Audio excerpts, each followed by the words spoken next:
Hi sir, welcome to social post. అంటే ఇప్పుడు పెళ్ళిళ్ళు అని అంటే సార్ డెఫినెట్గా జాతకాలు చూస్తారు. ఒక ఇద్దరు వ్యక్తులు కలిసి ఒక జర్నీ స్టార్ట్ చేయాలంటే ప్రతిదీ ఇంపార్టెంటే సరౌండింగ్స్లోనే. ఆ టైంలో మనకి పామిస్ట్రీ అనేది ఎంతవరకు యూజ్ అవుతుంది అసలు చూస్తారు అట్లాంటప్పుడు? ఎందుకంటే ఒక ఆడపిల్ల జీవితంలో మ్యారేజ్ లైఫ్ అనేది ప్రాపర్గా లేదు అని తెలిసినా కానీ చేస్తాం.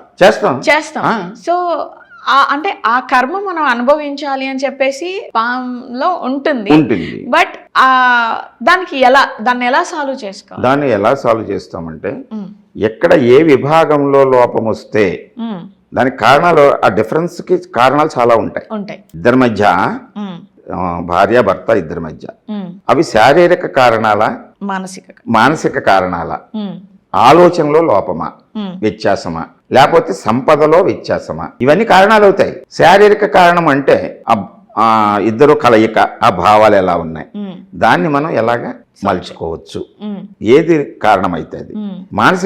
మన తెలివితేటల్లో కారణం వ్యత్యాసం, భావన మెయిన్ గా ఇక్కడ వస్తుంది సమస్య. హెడ్ లైన్ మీద ఐలాండ్ ఉంటే వాళ్ళు విపరీత భావాలని వ్యక్తం చేస్తూ ఉంటారు. వాళ్ళు ఏమనుకుంటారు, రిజిడ్ గా ఉంది పాము, వాళ్ళు ఏమంటే నేను చెప్పింది అన్ని అవ్వాలంటూ ఉంటారు. కొంతమందిలో అలా ఉంటారు. ఆ ఇంట్లోకి వెళ్ళేసరికి, అంటే ఈ అమ్మాయి ఆ ఇంట్లోకి వెళ్ళేసరికి ఆ ఇంట్లో ఎవరు ఉంటారు, కొత్తగా ఒక అత్తగారు, మామగారు, భర్త, ఇంకొకటి ఎవరో కొన్ని క్యారెక్టర్స్ ఉండొచ్చు. వీళ్ళందరూ కూడా నన్ను సాధారణంగా ఆహ్వానించాలి అని అనుకుంటారు. ఈ క్యారెక్టర్ అక్కడ ఉండే 5 క్యారెక్టర్లు ఏమనుకుంటారు, వచ్చిన అమ్మాయి నాకు మా అందరికి కూడా అనుకోగా ఉండాలి. ఇక్కడ వ్యత్యాసం ఏమీ లేదు. అంటే ఇద్దరు ఆలోచనలు కరెక్టే, బట్ అంటే ఎక్కడ మిస్టేక్ జరుగుతుంది? అప్పుడు ఈ స్వభావం ఎలా, ఇందాక చెప్పాను కదా క్షేత్రం ఎలా ఉందో, స్వభావాన్ని నువ్వు మార్చుకో ముందు. Let us accept them. ఇప్పుడు నేను వచ్చాను ఇక్కడికి, ముందు నిన్ను నేను యాక్సెప్ట్ చేసేయాలి, అప్పుడు ఎనలైజ్ చేయాలి. అది అలవాటు చేసుకోవాలి. వెంటనే వెంటనే కాదు అన్నా అనుకో, ఘర్షణ స్టార్ట్ అయిపోతుంది. ఈ లక్షణాలన్నీ దీన్ని చెప్పుతుంది. ఇది ఇంకే శాస్త్రాలు చెప్పదు. ఇంక ఇతర శాస్త్రాలన్నీ కూడా దీనికి కారణం ఎవరో, నీ పెళ్లికి లేట్ అవడానికి కారణం ఎవరో కాదు, నువ్వే అన్ని ఈ శాస్త్రం చెప్పుద్ది. ఏం చేద్దాం, నీ క్యూఆర్ కోడ్ ఇక్కడే ఉంది, ఇంకో చోట ఎందుకు ఉంటుంది? ఇప్పుడు ఒక కంపెనీలో 10,000 మెడిసిన్స్ తయారైనాయి. ఏ మెడిసిన్ ఆ మెడిసిన్ క్యూఆర్ కోడ్ ఉంది, కానీ కంపెనీ పేరు చెప్పి ఆ కంపెనీలో మందు తయారైంది, ఇదే హార్ట్కి పని చేస్తుంది, లివర్కి పని చేస్తుంటే కుదురుద్దా? దేని పని దానిది. అంచేత ఈ క్యూఆర్ కోడ్ ఏ వ్యక్తిది ఆ వ్యక్తే. ఒక కుటుంబంలో పుట్టినా, ఒక వంశంలో పుట్టినా, ఒక ఊర్లో పుట్టినా, ఒక మతంలో పుట్టినా వాళ్ళందరూ ఒకలా ఉండాలనేటువంటివి ఉండదు. అంచేతే దీనికి ప్రాధాన్యత తెలుసుకోగలిగితే, తెలుసుకోకపోయినా పర్లేదు వదిలేసేయండి. కానీ మనం మన గురించి తెలుసుకోవటానికి ఎవరి దగ్గరికి వెళ్ళొద్దు. మీ శరీరాకృతి ఎలా ఉంది, మీ ముఖం ఎలా ఉంది, నేను ఎలా ప్రజెంట్ అవ్వాలి అనేటువంటి దాన్ని అద్దంలో చూసుకోండి. ఇంకొకరిని ప్రతిరోజు వెళ్ళి అడుగుతారు ఎవరినన్నా? మీరు అడగరు కదా. మీరు బొట్టెట్టుకుని, కాటు కట్టుకుని, ఇవన్నీ చేసుకుని ప్రతిరోజు ఎవరి దగ్గరికి ఎలా ఉంది, ఇలా ఉందో, ఇలా చేసుకుని అడగరుగా, అర్థం చూసుకుంటారు. అలాగా ప్రతి మనిషి అరచే కరిగి ఉన్నాడు, విలక్షణంగా ఉంది, మీ చేతిని మీరు చూసుకోండి. అది ఈ శాస్త్రం చెప్పేటువంటిది. ఓహో, నాలో ఈ లోపం ఉందా, నేను దీన్ని ఎలాగ అధిగమించాలి అని మీకే తెలుస్తుంది. చిన్నపిల్లలకైతే పెద్దవాళ్ళు చూడండి. అయితే బేసిక్స్ నేను కాదు, నా బోటి వాళ్ళు, ఇంకా మహర్షులు చాలా మంది చెప్పారు, విదేశాల్లోనూ వాళ్ళు చెప్పారు. వాళ్ళు చక్కని ఒక గ్రంథాన్ని తయారు చేశారు. దాన్ని మీరు బేసిక్స్ తెలుసుకోండి చాలు. మీరు మేకప్ చేసుకోవడానికి మొత్తం మేకప్ ఆర్టిస్ట్ అని అవన్నీ అక్కడికి వెళ్ళి ప్రతిరోజు వెళ్ళక్కర్లేదు. బేసిక్స్ తెలుసుకుంటే మీరు చేసుకోవచ్చు. అంతేనా? అలాగే మీకు శరీరంలో ఏమైనా కొన్ని రుగ్మతలు వచ్చినాయి, చిన్నవి, యోగా ప్రాక్టీస్ చేయండి అంటారు. అవునా? కొంత నేర్చుకునే వరకు యోగా టిప్స్ నేర్చుకోవడానికి వెళ్ళండి. అలాగే ఎవరు చేయాలి యోగా? మీ శరీరం బాగాలేదు కనుక మనమే చేసుకోవాలి. అలాంటిదే ఈ శాస్త్రం, సహజమైన శాస్త్రం. అలాగే మీకు భోజనంలో శరీరం ఆరోగ్యంగా ఉండటానికి నేచురల్ గా ఫుడ్ కొన్ని ఉంటాయి.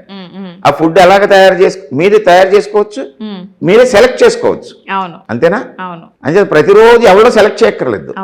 అలాగే మన ఆలోచనని కూడా మనం సరి చేసుకోవటానికి దానికి కొన్ని ప్రక్రియలు చెప్పారు మహానుభావులు. ధ్యానము, ఒక ఆధ్యాత్మిక చింతన, ఇవి చేస్తే మనం మానసికంగా, శారీరకంగా, ఆధ్యాత్మికంగా, సంఘపరంగా మనం చక్కగా ఉండగలుగుతాం. అప్పుడు ఖచ్చితంగా మనం ఆర్థికంగా ఎదుగుతాం, ఓకే సంపదను సృష్టి చేసుకుంటాం. ఓకే ఒక మంచి మాట ఒక ఆయన కలిగి ఉన్నారు అనుకుందాం, అది ఆయన సంపద. దాంతో అన్ని వస్తాయి కదా. గరికపాటి నరసింహారావు గారు, చాగంటి కోటేశ్వరరావు గారు చక్కని ప్రవచనాలు చెప్తారు. వాళ్ళ సంపద ఏమిటి? వాళ్ళ ప్రవర్తన. అది ఇది ప్రస్ఫుటంగా చెప్పుద్ది. అలాగే ఎన్టీ రామారావు గారు, నాగేశ్వరరావు గారు ఉన్నారు పూర్వం. వాళ్ళ సంపద ఏమిటి? వాళ్ళ నటన, వాళ్ళ ఆర్ట్. అలాగే రమణ మహర్షి లాంటి వాళ్ళు ఉన్నారు. ఆయన సంపద ఏమిటి? జ్ఞానం.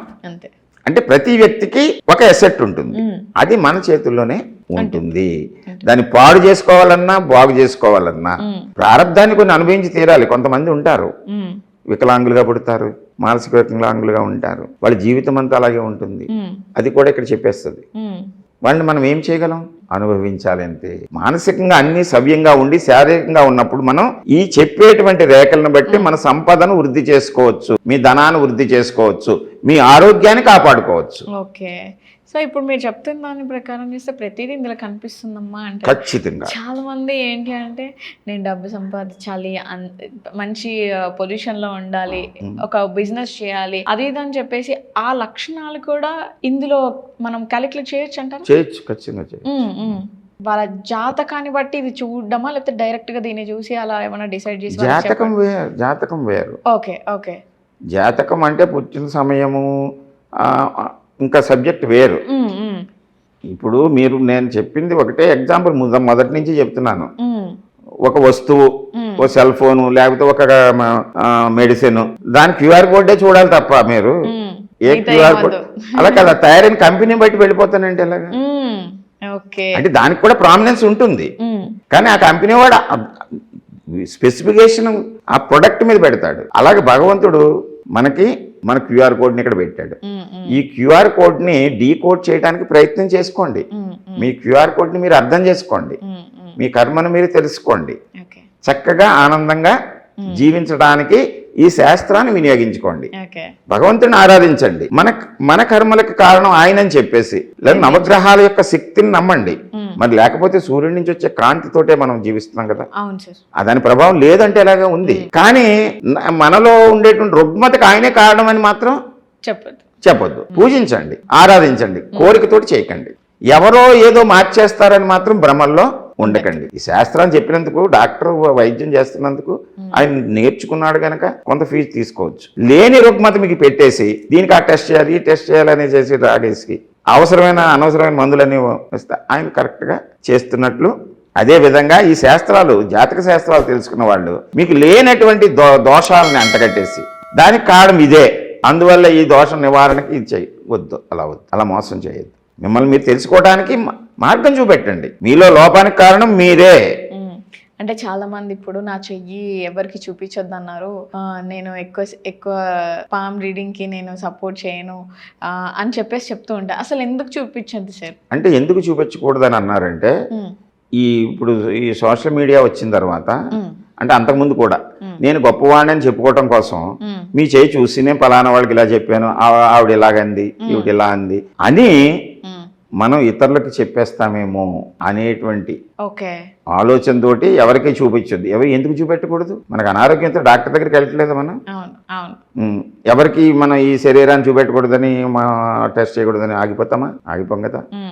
చేత సరి అయినటువంటి వాళ్ళకి చూపెట్టచ్చు, అంటే తెలుసున్నటువంటి వాళ్ళకి. లేనటువంటి వాళ్ళకి చూపెడితే ఏమి చేస్తారు?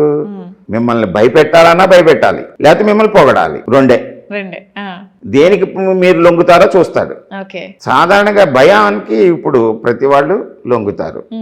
అయితే మీలో ఈ లోపం ఉంది, దానికి కారణము ఎక్కడో ఉన్నాడు, అంచేత అది పోతేనే గానీ మీకు ఉద్యోగం రాదు, ఆ రోగం పోతే, ఆ లోపం పోతేనే గానీ మీకు పెళ్లి కాదు, ఇలాంటివి చెప్పి మిమ్మల్ని ఈ క్రతువు చెయ్యాలి, దీనికి ఇన్ని వేలు పట్టరండి, ఈ ఉంగరం పెట్టుకోవాలి, దీనికి ఇన్ని వేలు పట్టరండి, ఇది ధరించాలి తాడు, దానికి ఇన్ని వేలు పట్టరండి, అవన్నీ మనం తీరుస్తాయా?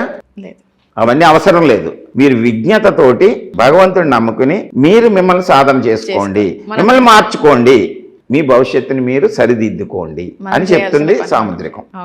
అపోహలు సృష్టించదు సాముద్రికం. మిగతా శాస్త్రాలన్నీ కూడా మీలోనే ఉందని చెప్తే వెంటనే మీరు పరిష్కారం ఏంటని అడిగినప్పుడు మీరే మారండి అని చెప్తే ఇంకా దాంట్లో నాకు డబ్బు ఏమి ఇస్తారు? మీరు మిమ్మల్ని భయపెట్టి మిమ్మల్ని ఏదో రకంగా మిమ్మల్ని ఆ ట్రాప్లోకి తీసుకెళ్ళి దానికి క్రతువులు అవి చేస్తేనే డబ్బులు ఇస్తారు మీరు. వాడు బాగుపడతాడు. సో ఇప్పుడు చాలామంది ఏంటి అంటే సార్, అమ్మాయికి రైట్ హ్యాండ్ చూడాలి లేదా అబ్బాయికి లెఫ్ట్ హ్యాండ్ చూడాలి అలా చెప్తూ అలా ఉంటారు. కాదు, అలా ఏం లేదా? 2 చేతులు ఎవరికి వాళ్ళవి మీవే కదా. 10 వేళ్ళకి ముద్రలు ఉంటాయి కదా, అవును. అవన్నీ సెపరేట్ గా ఉన్నాయి కదా. అయితే మనం ఈ శాస్త్రాన్ని తయారు చేసినటువంటి మహర్షులు మగవాళ్ళకి కుడి చేతిలో క్యాలిక్యులేట్ చేయమని, ఆడవాళ్ళకి ఎడమ చేతిలో క్యాలిక్యులేట్ చేయమని, రెండిటిని పరిశీలించి సరి చూడమని చెప్పారు. అంచేత ఒకళ్ళది ఇది ఎడమ చేయి కుడి చేయి మగవాళ్ళది, ఎడమ చేయి ఆడవాళ్ళది కాదు, నీకు 2 ఉన్నాయిగా. అంచేత 2 చేతులు మనవే, రెండిట్లో ఉండేటువంటి కంపేర్ చేయాలి. అయితే క్యాలిక్యులేషన్ పార్ట్ ఉంటుంది, కొలత, అది ఆడవాళ్ళకి ఎడమ చేతిలో చేయాలి, మగవాళ్ళకి కుడి చేతిలో చేయాలి. అంటే ప్రకృతే సహజంగా ఆడవాళ్ళకి మనకు మగవాళ్ళకి కొన్ని వేరియేషన్స్ ఇచ్చిందిగా. అది. సో ఫైనల్ గా మీరు ఏం చెప్పాలనుకుంటున్నారు సార్? సాముద్రిక శాస్త్రం ఒక ఖచ్చితమైనటువంటి శాస్త్రం. అపోహలకు లోను కాకుండా ఎవరి జీవితాన్ని వాళ్ళు తెలుసుకుని సమన్వయం చేసుకుని ఆనందంగా జీవించడానికి, ఒకవేళ ఏదైనా మనలో ఉండేటువంటి లోపాలు రుగ్మతలు ఉంటే దాన్ని సరి చేసుకోవటానికి చెప్పే మార్గాలు సూచనలు అన్ని సాముద్రిక శాస్త్రం చేస్తుంది కనుక ఎవరి చేతిని వాళ్ళు దర్శించండి, తెలుసుకోండి, మీ జీవితాన్ని మీరే సరిదిద్దుకోండి, మీ మనస్సును మీరే ఉన్నతంగా మార్చుకోండి, మీ తెలివితేటలను మీరే పెంచుకోండి. సమాజము పట్ల, మన పట్ల, కుటుంబం పట్ల, 3 మనం మూడిటితో కలిసి ఉంటాం. అంచేత ముందు మన గురించి మనం అవగాహన ఏర్పరచుకోవాలి, మన కుటుంబం పట్ల అవగాహన ఉండాలి, సమాజం పట్ల అవగాహన ఉండాలి. ఇవన్నీ కూడా దీంట్లో తెలియజేస్తుంది. దానికి అనుగుణంగా మనం మన జీవితాన్ని, మన వృత్తి, వ్యాపారం ఏం చేసినా సరే అన్ని ఈ మూడిటితోటి ముడిపడి ఉంటాయి. మనల్ని మనం సరి చేసుకుంటే అన్నీ అవే సరి అవుతాయి. ఇది ఒక్కటే చెప్తుంది శాస్త్రం. మనం మనలో లోపాన్ని ఇంకొకరి మీద ఆపాదించకండి, దోషాలని ఇంకో చోట నుంచి మనం ఇంపోర్ట్ చేసుకోకూడదు, దానికి నివారణకి ఇంకో చోటకి వెళ్ళకూడదు. నివారణ, దోషం మన దగ్గరే ఉన్నాయి. సో ఒకవేళ మన వాళ్ళు మిమ్మల్ని కలవాలన్నా, మిమ్మల్ని మాట్లాడాలన్నా కానీ, మిమ్మల్ని మీతో డైరెక్ట్ గా మాట్లాడాలన్నా కాంటాక్ట్ ఎలా సార్? 9491220330 నెంబర్ ఉంది. నాకు 71 సంవత్సరాల వయసు వచ్చింది. అంతే, కొంతవరకు నేను చెప్పగలుగుతాను. నేను దీని మీద 50 సంవత్సరాల నుంచి స్టడీ చేసి కొన్ని 5 గ్రంథాలు రాశాను. అవి కూడా అందుబాటులో ఉంటాయి. కావలిస్తే ఆ నెంబర్కి ఫోన్ చేస్తే నేను సాధ్యమైనంత వరకు రెస్పాండ్ అవుతాను, చెప్పగలిగినంత చెప్పగలుగుతాను. కానీ ప్రతి ఒక్కరూ బేసిక్స్ తెలుసుకోండి, మీ చేయి గురించి మీరు తెలుసుకోండి, అపోహలకు లోను కాకండి, మిమ్మల్ని మీరు సరి చేసుకోండి. డెఫినెట్గా. Thank you so much sir. మీ అమూల్యమైన సమయాన్ని మా కోసం ఇంతసేపు మన వాళ్ళ కోసం టైం ఇచ్చినందుకు థ్యాంక్ యూ సో మచ్. నేను మళ్ళీ మిమ్మల్ని మీతో మాట్లాడతాను, ఇంకొక టాపిక్తో మళ్ళీ డిస్కస్ చేద్దాము. సో గైస్ చూస్తున్నారు కదా సార్ ఏం చెప్తున్నారు అంటే, అపోహలకి వెళ్ళొద్దు, ఎవరిని పడితే వాళ్ళని అడిగి మీ మైండ్ని డిస్టర్బ్ చేసుకోవద్దు, మంచి ఎక్స్పర్ట్స్తో మాట్లాడితే మీకు మంచి సలహా ఇస్తారు, ఒక మంచి సొల్యూషన్ దొరుకుతుంది అని చెప్తున్నారు. ఒకవేళ మీరు సార్తో మాట్లాడాలి, సార్ని కలవాలి అని అంటే నేను సార్ది స్క్రీన్ మీద నెంబర్ ఇస్తాను, అండ్ డీటెయిల్స్ ప్రతిదీ కూడా నేను స్క్రీన్ మీద ఇస్తాను. ఒకవేళ మాట్లాడాలంటే మీరు డైరెక్ట్గా కాల్ చేస్తే సార్ మీతో మాట్లాడతారు, మీకు కావాల్సిన డౌట్స్ అన్ని క్లారిఫై చేస్తారు. ఒకవేళ సార్ వీడియోస్ ఏమన్నా చూడాలంటే మన ఛానల్లో ఉన్నాయి, ఒకసారి ఛానల్ ఓపెన్ చేసి చూస్తే సార్ వీడియోస్ అన్ని కూడా మీరు చూడొచ్చు. అండ్ ఈ వీడియోని ఎక్కడ కూడా స్కిప్ చేయకుండా పూర్తి వరకు చూడండి, ఎందుకంటే ఫస్ట్ కొంచెం చూసి మళ్ళీ లాస్ట్ కొంచెం చూస్తే మీకు అర్థం అవ్వదు. అండ్ స్కిప్ చేయకుండా చూస్తే ప్రతిదీ డీటెయిల్డ్ గా సార్ మనకి ఎక్స్ప్లెయిన్ చేశారు, సో మీకు అర్థమవుతుంది. అండ్ వీడియో కనుక మీకు నచ్చినట్లయితే, ఒకవేళ మీ ఫ్రెండ్స్ కి యూజ్ అవుతుంది అని అంటే డెఫినెట్ గా లైక్ చేసి మీ ఫ్రెండ్స్ కి కూడా షేర్ చేయండి. And this is Vasavi Acharya social post, and thank you so much. ఇంకొక గెస్ట్ తో మళ్ళీ నేను మీ ముందుంటాను.